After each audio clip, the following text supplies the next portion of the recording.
Saudara, mari kita akan bersama-sama meneduhkan hati kita di hadapan Tuhan dan bersehati menyerahkan seluruh ibadah ini kepadanya. Ibadah raya pada pagi hari ini hanya kita mulai dengan sebuah pengakuan bahwa pertolongan kita itu adalah di dalam nama Tuhan, Allah yang telah menciptakan langit, bumi, dan segala isinya, yang di dalam kasih dan kesetiaannya tidak pernah meninggalkan buah perbuatan tangannya. Kiranya turun atas saudara-saudara sekalian anugerah dan sejahtera di dalam nama Bapa, Putra, dan Roh Kudus. Amin.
Bapak Ibu, Saudara yang kekasih di dalam Tuhan, mari kita akan bersama-sama menyatukan hati kita untuk berdoa, memohon pertolongan Tuhan, supaya sebelum kita membaca dan merenungkan firman Allah, sungguh Tuhan memberikan hikmat kepada kita sekalian. Mari kita akan bersama berdoa. Bapa yang bersemayam di dalam kerajaan surga, pagi hari ini bersama dengan segenap jemaat-Mu, kami bersyukur dan berterima kasih Tuhan, karena Engkau Allah kami yang selalu memelihara, melindungi, menolong kami. Sehingga dalam kesempatan ibadah pagi hari ini Tuhan memberi kepada kami waktu untuk dapat membaca dan merenungkan firman-Mu. Tuhan, berikanlah hikmat kepada kami agar kami dapat mengerti akan kehendak-Mu, menyimpan dan melakukannya dengan setia, sehingga kami menjadi anak-anak Tuhan yang layak di hadapan Tuhan, hidup dengan berkenan kepada Tuhan. Urapi kami semua jemaat-Mu ini Tuhan, dengan kuasa Roh-Mu yang kudus, dan tolong juga hamba-Mu ini Bapa di surga, agar hamba Engkau pakai untuk menyampaikan firman-Mu seturut dengan kehendak-Mu. Kami mengucap syukur dan berterima kasih Bapa. Seluruh kesempatan ini kami percayakan kepadamu di dalam nama Tuhan kami Yesus Kristus. Amin. Saudara, di kesempatan ibadah pagi hari ini kita akan bersama-sama mendasari renungan kita dengan membaca dari kitab Yesaya pasal 43 ayat yang pertama sampai ayat yang ke-7. Demikian firman Tuhan, Yesaya 43 ayat pertama sampai ayat yang ke-7. Allah adalah satu-satunya penebus. Tetapi sekarang beginilah firman Tuhan yang menciptakan engkau hai Yakub, yang membentuk engkau hai Israel. Janganlah takut, sebab aku telah menebus engkau. Engkau telah memanggil Aku telah memanggil engkau dengan namamu, engkau ini kepunyaanku. Apabila engkau menyeberang melalui air, aku akan menyertai engkau. Atau melalui sungai-sungai, engkau tidak akan dihanyutkan. Apabila engkau berjalan melalui api, engkau tidak akan dihanguskan. Dan nyala api tidak akan membakar engkau. Sebab akulah Tuhan Allahmu yang Maha Kudus, Allah Israel, Juru Selamatmu. Aku menebus engkau dengan Mesir dan memberikan Ethiopia dan Seba sebagai gantimu. Oleh karena engkau berharga di mataku dan mulia, dan aku ini mengasihi engkau, maka aku memberikan manusia sebagai gantimu dan bangsa-bangsa sebagai ganti nyawamu. Janganlah takut, sebab aku ini menyertai engkau. Aku akan mendatangkan anak cucumu dari timur, dan aku akan menghimpunkan engkau dari barat. Aku akan berkata kepada utara, berikanlah, dan kepada selatan, janganlah tahan-tahan. Bawalah anak-anakku laki-laki dari jauh, dan anak-anakku perempuan dari ujung-ujung bumi. Semua orang yang disebutkan dengan namaku, yang kuciptakan untuk kemuliaanku, yang kubentuk dan yang juga kujadikan. Amin. Saudara, berbahagialah kita yang senantiasa membaca, merenungkan dan melakukan firman Tuhan di dalam kehidupan kita sehari-hari. Biarlah Tuhan akan memberkati kita untuk dapat mengerti akan kebenaran firman-Nya. Saudara jemaat yang kekasih di dalam Tuhan, tema dari renungan pada pagi hari ini adalah Allah adalah satu-satunya penebus. Saudara yang kekasih di dalam Tuhan, sesungguhnya sejak semula Tuhan itu sudah merancangkan yang baik kepada umat pilihannya. Dan itu dibuktikan oleh Tuhan sejak zaman Nabi Abraham. Kepada Abraham Tuhan berjanji bahwa Ia akan memberkati dan menjadikan Abraham itu sebagai berkat. Dan itu dengan jelas dituliskan di dalam Kejadian pasal 12 ayat yang kedua. Dan kita percaya saudara, jika Tuhan yang berjanji maka janjinya Tuhan itu pasti akan ditepati sesuai dengan waktunya Tuhan. Karena itu jika dalam perjalanan hidup itu kemudian umat pilihan Tuhan itu mengalami penderitaan, kesusahan dan kesulitan dan berada di dalam pembuangan di Babil selama 70 tahun, yaitu dari tahun 605 sebelum Masehi sampai tahun 535 sebelum Masehi. Saudara, Bapak, Ibu, semua itu terjadi sesungguhnya bukan karena Tuhan mau menyengsarakan umat pilihannya, tapi karena akibat ketidaktaatan umat pilihan Tuhan itu kepada Tuhannya. Dan itu tertera dengan jelas di dalam Yesaya pasal yang ke-42 ayat yang ke-24 yang demikian dikatakan, siapakah yang menyerahkan Yakub untuk dirampas dan Israel kepada penjara?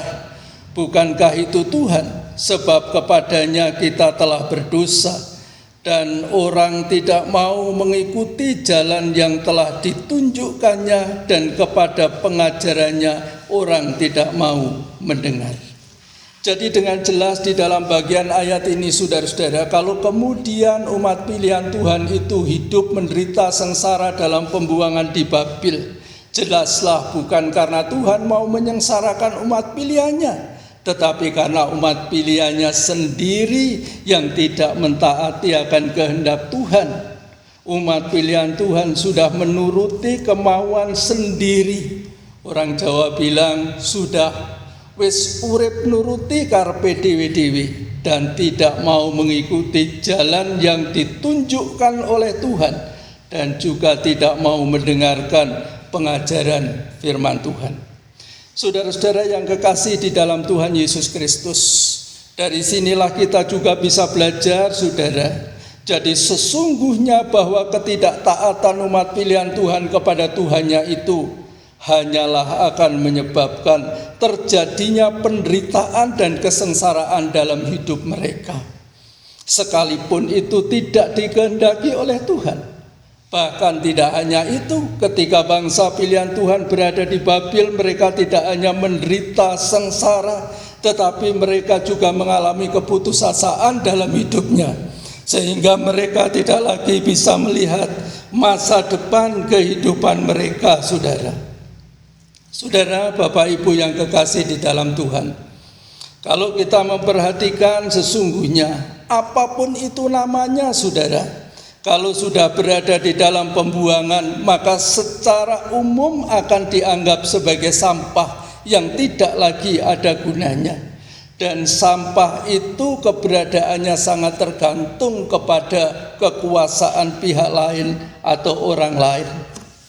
Kalau orang mau memusnahkan sampah, maka tidak ada yang akan menghalang-halangi. Dan kalau orang mau mendaur ulang sampah, maka juga tidak akan ada yang melarangnya. Karena itu jika bangsa pilihan Tuhan sudah berada di dalam pembuangan, maka secara umum harga hidup mereka, nilai mereka itu menjadi tidak ada, saudara. Bukan karena tidak dipelihara Tuhan, tetapi oleh karena mereka tidak mentaati akan apa yang Tuhan kehendaki di dalam kehidupannya. Seperti itulah Bapak, Ibu, dan saudara-saudara yang kekasih, keadaan umat pilihan Tuhan. Sebagai akibat ketidaktaatan mereka kepada Tuhan, akhirnya mereka harus hidup menderita di dalam pembuangan dalam jangka waktu yang cukup lama, yang tadi dikatakan 70 tahun. Tetapi saudara-saudara yang kekasih di dalam Tuhan Yesus Kristus, di dalam kondisi semacam itu, hidup menderita sengsara tanpa pengharapan dan tidak bisa lagi melihat masa depan. Melalui Nabi Yesaya, Tuhan yang menciptakan dan membentuk umat pilihannya itu berfirman, jangan takut. Dan itu dikatakan dalam ayat 1 dan ayat yang kelima. Ayat 1 bagian B, firman Tuhan mengatakan, janganlah takut sebab aku telah menebus engkau. Ayat yang kelima, firman Tuhan mengatakan, janganlah takut sebab aku ini menyertai engkau.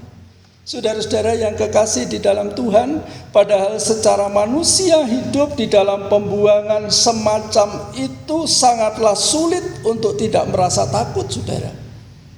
Karena mereka bisa mengalami hal-hal yang buruk dalam hidupnya kapan saja. Dan orang yang membuang, menawan mereka bisa melakukan tindakan-tindakan menurut kemauannya sendiri.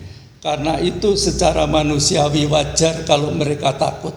Tapi di tengah-tengah penderitaan, kesusahan, kesulitan semacam ini, di tengah-tengah ketakutan hidup semacam itulah Tuhan menyampaikan kebenaran firman-Nya melalui Nabi Yesaya yang mengatakan, jangan takut. Saudara, Bapak Ibu yang kekasih, kalau Tuhan mengatakan supaya umat pilihannya itu jangan takut, lalu apa alasannya, saudara? Tidak mungkin Tuhan hanya sekedar mengatakan itu tanpa alasan.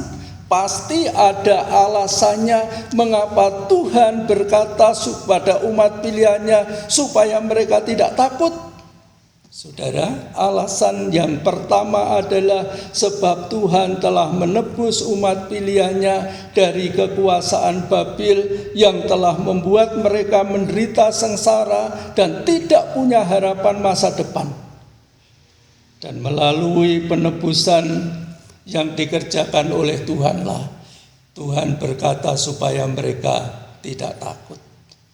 Saudara-saudara yang kekasih di dalam Tuhan, Tuhan melarang umatnya untuk tidak takut dengan alasan yang jelas dan pasti, yaitu karena Tuhan telah menebus mereka dari kekuasaan Babil yang selama ini memperlakukan mereka menurut kemauan hatinya. Tetapi Tuhan telah menebus mereka sehingga Tuhan berkata supaya umat pilihannya itu tidak takut. Saudara-saudara yang kekasih, dan melalui penebusan maka umat pilihan Tuhan akan menjadi bebas merdeka dari kekuasaan Babil yang telah menguasai selama 70 tahun. Ya, kalau zaman ini 70 tahun itu tentu hampir seumur hidup, saudara. Mereka ada di dalam pembuangan. Karena itulah mereka tidak lagi bisa melihat masa depan akan menjadi seperti apa. Tetapi ketika Tuhan mengatakan jangan takut, karena Tuhan sudah menebus mereka. Saudara-saudara yang kekasih di dalam Tuhan Yesus Kristus, alasan yang kedua kalau Tuhan menghendaki supaya umat pilihannya itu tidak takut adalah ayat yang kelima yang tadi sudah kita baca, yang mengatakan janganlah takut sebab aku ini menyertai engkau, saudara. Sebab Tuhan dikatakan menyertai umat pilihannya, artinya bahwa Tuhan itu tidak pernah meninggalkan umat pilihannya. Umat pilihan Tuhan itu tidak akan pernah sendirian dalam menjalani kehidupan ini apapun keadaannya. Tapi selalu ada Tuhan yang menyertainya. Saudara-saudara yang kekasih di dalam Tuhan, ketika kita dalam kesusahan, kesulitan, penderitaan, pergumulan, seolah-olah tidak bisa melihat masa depan yang cerah lagi, tidak lagi memiliki harapan, ingatlah saudara, bahwa Tuhan itu tidak pernah meninggalkan umat pilihannya, termasuk tidak pernah meninggalkan kita. Apapun keadaan yang sedang kita alami dalam kehidupan kita. Seperti yang saat ini sedang kita alami, kita sedang menghadapi situasi yang tidak mudah dalam kehidupan ini. Tetapi kita tidak boleh lupa bahwa di tengah-tengah situasi semacam ini pun Tuhan itu tidak pernah meninggalkan kita. Dia selalu hadir untuk menyertai kita seperti yang dikatakan dalam bacaan kita ini. Saudara, dua alasan itu menjadi penting untuk kita pahami mengapa Tuhan menghendaki supaya kita tidak takut dalam kehidupan ini, saudara. Karena yang pertama, Tuhan sudah menebus kita. Dan sebagai orang tebusannya, Tuhan juga terus menyertai kita apapun itu keadaan yang kita alami di dalam kehidupan kita. Saudara-saudara sidang jemaat yang kekasih di dalam Tuhan, Dari sini kita bisa belajar melalui kebenaran firman Tuhan ini, saudara, bahwa setiap orang yang sudah ditebus oleh Tuhan Yesus Kristus sesungguhnya tidak lagi perlu hidup di dalam ketakutan, saudara, dan tidak perlu hidup di dalam keputusasaan. Mengapa, saudara? Karena Tuhan yang telah menebus itu pasti akan memelihara, melindungi umat pilihannya dimanapun dan dalam kondisi seperti apapun. Dia tidak hanya akan memelihara, saudara, tapi juga akan melindungi. Seperti sekarang ini kalau kita perhatikan dengan kondisi yang sedang terjadi di kota kita dan di seluruh Indonesia, wabah virus corona makin merebak ke berbagai tempat dan jumlah orang yang terpapar meningkat secara luar biasa. Bukankah kita sendiri seringkali merasa was-was, merasa takut dan gentar? Tapi mari, saudara, kita juga akan belajar percaya kepada Tuhan kita Yesus Kristus dengan segenap hati kita. Dan kita perlu sungguh-sungguh untuk tidak hidup dalam ketakutan dan keputusasaan.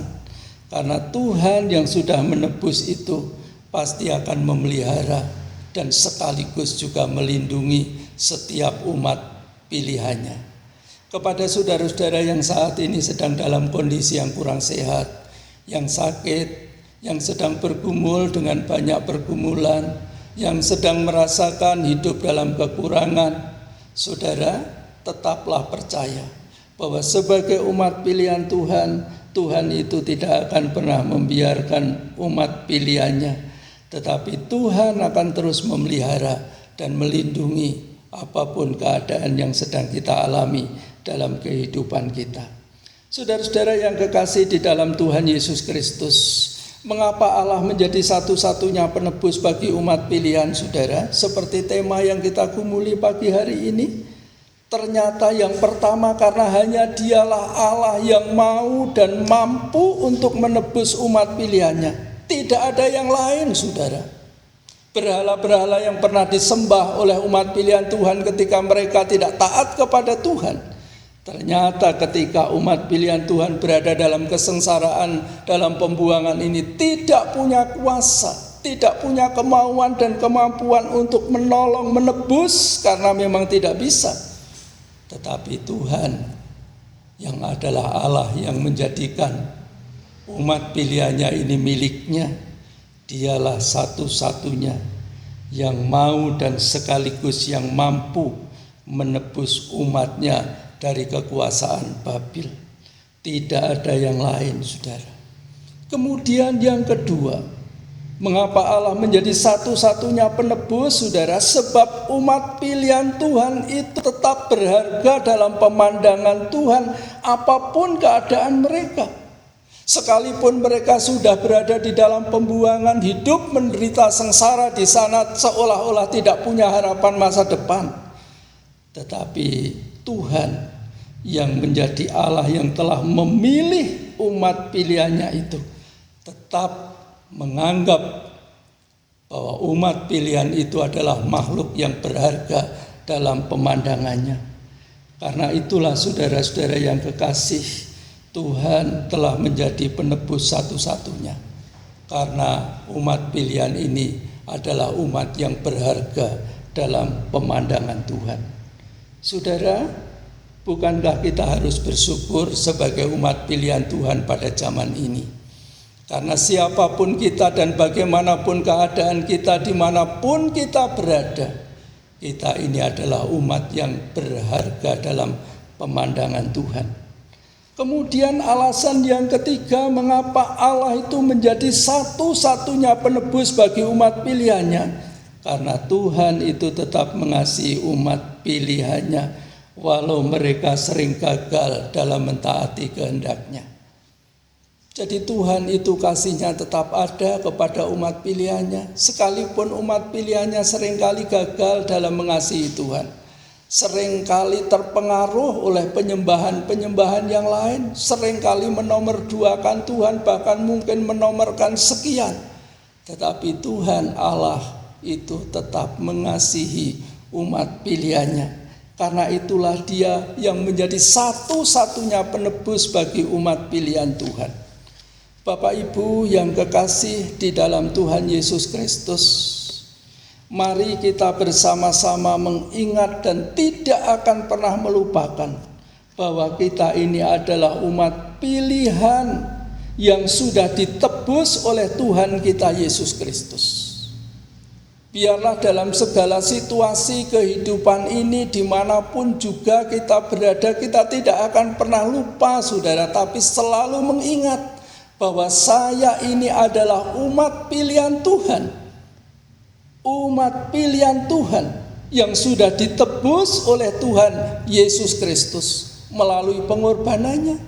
Dia yang sudah datang ke dalam dunia yang sebentar lagi akan kita peringati dalam peristiwa Natal bagaimanapun caranya. Dialah Allah yang sudah menebus kita, saudara. Dan kita ini adalah umat pilihannya karena Dia sudah menebus kita. Karena itu apapun situasi dan kondisi kehidupan yang kita alami pada saat ini, Bapak Ibu Saudara yang kekasih, janganlah kita hidup dengan ketakutan.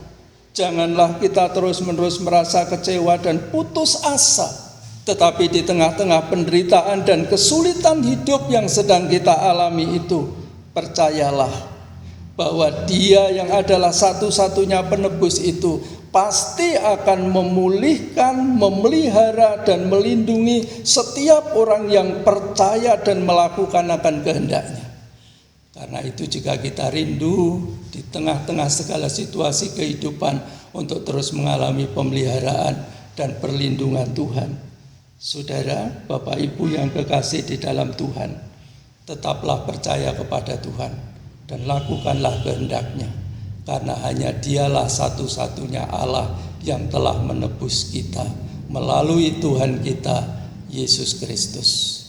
Biarlah Allah itu akan terus memberikan kesanggupan, kekuatan, kemampuan kepada kita untuk terus hidup dengar-dengaran akan Tuhan dan tidak terpengaruh dengan berbagai macam ragam situasi kehidupan dunia ini, baik itu yang tidak menyenangkan maupun yang menyenangkan.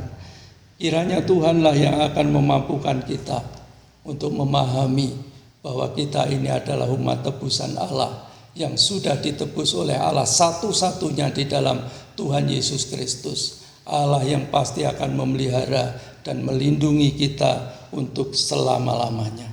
Saudara, kita akhiri renungan ini dengan membaca kitab Yesaya 43 ayat 1b yang mengatakan, janganlah takut sebab aku telah menebus engkau. Aku telah memanggil engkau dengan namamu, engkau ini kepunyaanku. Mari kita ingat baik-baik Bapak Ibu dan Saudara yang kekasih di dalam Tuhan, bahwa di dalam segala situasi ini kita tidak perlu takut dalam menjalani kehidupan ini. Mengapa? Alasannya sudah banyak tadi kita dengar bersama. Yang pertama adalah karena Tuhan itu telah menebus kita. Dan juga jangan takut sebab aku ini menyertai engkau.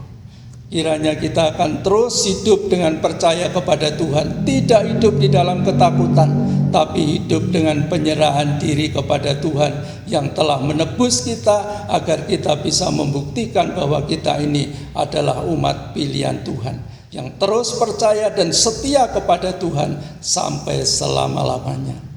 Tuhan kiranya memberkati kita bersama dengan firman-Nya. Amin. Saudara, mari kita akan tunduk kepala dan kita berdoa. Bapa kami yang bersemayam di dalam kerajaan surga, kami berterima kasih dan bersyukur kepada-Mu ya Tuhan. Karena Engkau Allah kami, penebus kami, Engkau adalah juru selamat dalam kehidupan kami ya Tuhan, yang kami yakini bahwa Engkau adalah Tuhan yang akan terus memelihara, melindungi dan menyertai kami apapun situasi dan kondisi kehidupan yang sedang kami alami saat ini.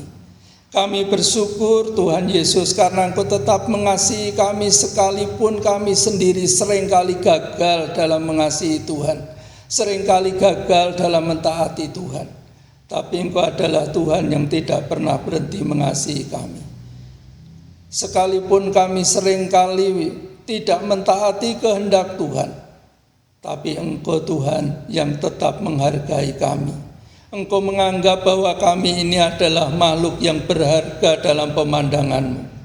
Karena itu Bapa, tolonglah kami supaya dalam segala situasi kami ini tidak akan pernah lupa bahwa kami adalah umat pilihan Tuhan. Sehingga kami akan membuktikan dimanapun dan dalam situasi apapun melalui sikap, perilaku, dan ucapan kami bahwa kami ini adalah umat pilihan Tuhan. Terima kasih Tuhan Yesus, Engkau sudah bersedia datang ke dalam dunia ini menebus kami. Dan biarlah saat-saat ini Tuhan, ketika kami mempersiapkan diri untuk memperingati hari kelahiran-Mu ke dalam dunia, Engkau akan menolong kami Tuhan, supaya kami mengingat kembali betapa besarnya kasih-Mu kepada kami yang telah bersedia menjadi satu-satunya penebus bagi kami. Terima kasih Tuhan Yesus, terima kasih, kami bersyukur dan berterima kasih untuk kebenaran firman-Mu. Kiranya Allah Roh Kudus akan menerjemahkan itu ke dalam kehidupan kami, supaya kami mengerti akan kehendak-Mu, menyimpan dan melakukannya dengan setia, sehingga kami menjadi orang-orang percaya yang semakin bertumbuh di dalam Tuhan Yesus Kristus. Terima kasih Bapa, kami bersyukur dan berterima kasih. Dalam kesempatan ibadah ini Tuhan, kami mau berdoa. Biarlah di bulan Desember, di mana setiap umat-Mu akan memperingati hari kelahiran-Mu, Tuhan yang akan menolong ya Tuhan, agar semua umat Tuhan di seluruh Indonesia, baik yang ada di kota, di desa, sampai mereka yang ada di daerah-daerah pedalaman, Tuhan akan melindungi dengan kuasa-Mu ya Tuhan, agar semua umat pilihan-Mu ini menikmati hidup dalam damai sejahtera Tuhan, dan dapat hidup dengan menyenangkan hati Tuhan. Tuhan berkati gereja-gereja-Mu, berkati hamba-hamba-Mu yang setia melayani dimanapun juga, agar semua tetap ada dalam pemeliharaan Tuhan. Kami berdoa kiranya Tuhan berkenan juga melindungi umat-Mu dari ancaman virus corona ini, supaya Engkau menjadi perisai yang melindungi seluruh umat-Mu Tuhan, sehingga umat-Mu di Indonesia ini akan terpelihara oleh kasih dan kuasa-Mu. Bapa, kami juga berdoa memohon kepada-Mu Tuhan Yesus, kiranya Engkau akan memberkati semua jemaat-jemaat-Mu Tuhan, agar semua jemaat sehat, diberkati dalam rumah tangganya untuk dapat menikmati hidup dalam damai sejahtera Tuhan. Suami, istri, anak, orang tua dan anak akan hidup rukun, saling mengasihi, menghargai. Sehingga dengan demikian kehidupan setiap jemaat-Mu dalam rumah tangga mereka masing-masing akan ada dalam suasana damai sejahtera. Berkatilah usaha dan pekerjaan semua jemaat-jemaat-Mu Tuhan, sehingga dengan demikian setiap hari semua jemaat boleh menikmati berkat-Mu dengan berkecukupan dan tidak ada yang mengalami kekurangan. Kami percaya kalau Tuhan berbuat maka tidak ada yang mustahil. Terima kasih Tuhan Yesus Kristus, berkati semua anak-anak sekolah minggu, berkati para remaja, pemuda, orang dewasa, dan para lansia, supaya semua tetap ada dalam lindungan Tuhan. Terima kasih Bapa, kami mengucap syukur dan berterima kasih. Pagi ini juga kami berdoa untuk bangsa dan negara kami Indonesia ini. Tuhan akan terus memberkati, melindungi bangsa dan negara kami Indonesia dari ancaman-ancaman kejahatan, supaya orang-orang jahat juga dilawat oleh Tuhan untuk menjadi bertobat dan tidak menimbulkan berbagai macam kerusuhan dan kericuan, agar Indonesia menjadi negara yang aman, damai, tentram. Dan biarlah semakin hari semakin banyak orang-orang Indonesia yang Tuhan selamatkan di dalam nama Tuhan Yesus Kristus. Berkati presiden kami, wakil presiden, para menteri dan pejabat pemerintahan yang ada, baik di pusat sampai kepada daerah-daerah. Tuhan akan memberkati supaya semua aparat pemerintahan ini menjadi pejabat-pejabat yang bertanggung jawab terhadap jabatannya, sehingga memungkinkan menjadi pemimpin-pemimpin yang memimpin masyarakat untuk mengarah kepada Indonesia yang penuh dengan damai sejahtera. Terima kasih Bapa, kami mengucap syukur dan berterima kasih Tuhan. Berkati semua jemaat-Mu supaya mereka yang diberkati juga dapat mempersembahkan yang terbaik untuk pelayanan pekerjaan Tuhan. Sehingga gereja-Mu GKM Efata diberkati Tuhan dan menjadi berkat bagi banyak orang. Kami mengucap syukur Bapa, semua seru doa kami hanya kami percayakan kepadamu di dalam nama Tuhan kami Yesus Kristus. Amin.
Saudara, kita akan segera mengakhiri seluruh rangkaian ibadah kita pada ibadah raya pagi hari ini. Mari kita akan bersama-sama mengakhiri ibadah ini dalam damai sejahtera dan kini terimalah berkat Tuhan. Tuhan memberkati engkau dan melindungi engkau. Tuhan menyinari engkau dengan wajah-Nya dan memberi engkau kasih karunia. Tuhan menghadapkan wajah-Nya kepadamu dan memberi engkau damai sejahtera dari sekarang ini dan sampai selama-lamanya. Amin. Jemaat, kita akan mengambil waktu teduh dalam mengakhiri ibadah kita pada pagi hari ini.